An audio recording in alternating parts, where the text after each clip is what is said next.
എങ്ങനെയാണ് ബീൻസ് ഉപ്പേരി ഉണ്ടാക്കണേന്ന് കണ്ടാലോ? അപ്പൊ ആദ്യം തന്നെ ചട്ടി ചൂടാക്കിയിട്ട് അതിലേക്ക് കടുക് പൊട്ടിക്കാനിടാം. എന്നിട്ട് കടുക് പൊട്ടിയതിന് ശേഷം നമുക്ക് അതിന്റെ മേലേക്ക് കറിവേപ്പില ഇട്ട് കൊടുക്കാം. കറിവേപ്പില ഇട്ടാൽ പിന്നെ അവിടുന്ന് പായണം, ഇല്ലെങ്കിൽ നമ്മളെ മേത്തേക്ക് മൊത്തം പൊട്ടിത്തെറിക്കും.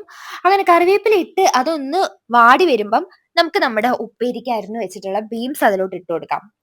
എന്നിട്ട് അതിനെ നന്നായി ഒന്ന് ഇളക്കി കൊടുക്കുക. ബീൻസ് ഒക്കെ ഒന്ന് ചെറുതായി ഒന്ന് വാടി എന്ന് കാണുമ്പം നമുക്ക് ആവശ്യത്തിന് ഉപ്പും അതേപോലെ തന്നെ മഞ്ഞപ്പൊടിയും അതിലോട്ട് ആഡ് ചെയ്ത് കൊടുക്കാം.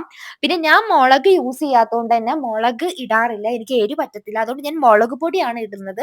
അപ്പൊ ഞാൻ എനിക്ക് വേണ്ട ആവശ്യത്തിന് മുളക് പൊടി ഇട്ട് കൊടുത്തു. നിങ്ങൾക്ക് വേണമെങ്കിൽ മുളക് ഇട്ട് കൊടുക്കാം, മുളക് ഇട്ടാലും നല്ല ടേസ്റ്റ് ആണ്. അത് കഴിഞ്ഞിട്ട് നന്നായി ഇളക്കി കൊടുക്കുന്നുണ്ട്. ഇനി ഇളക്കി നന്നായി മസാലയൊക്കെ അതിൽ പിടിച്ചു എന്ന് കാണുമ്പം നമ്മൾ അതിലോട്ട് ആവശ്യത്തിന് വെള്ളം ഒഴിച്ചു കൊടുക്കാം. അങ്ങനെ വെള്ളം ഒഴിച്ചു കൊടുത്തിട്ട് അതൊന്ന് ഇളക്കി സെറ്റ് ചെയ്തിട്ട് നമ്മൾ അടച്ചു വെച്ചിട്ട് തിളയ്ക്കാൻ വേണ്ടി വെക്കണം. പിന്നെ ഒരു കാര്യം ശ്രദ്ധിക്കണം, മസാല ഇടുന്ന സമയത്ത് ഫ്ലെയിം ഏറ്റവും ലോ ഫ്ലെയിമിലാക്കി വെക്കുക, ഇല്ലെങ്കിൽ മസാല ചിലപ്പം നല്ല ചൂടായി കരിഞ്ഞു പോവുക എന്തെങ്കിലും ചെയ്യാൻ ചാൻസ് ഉണ്ട്.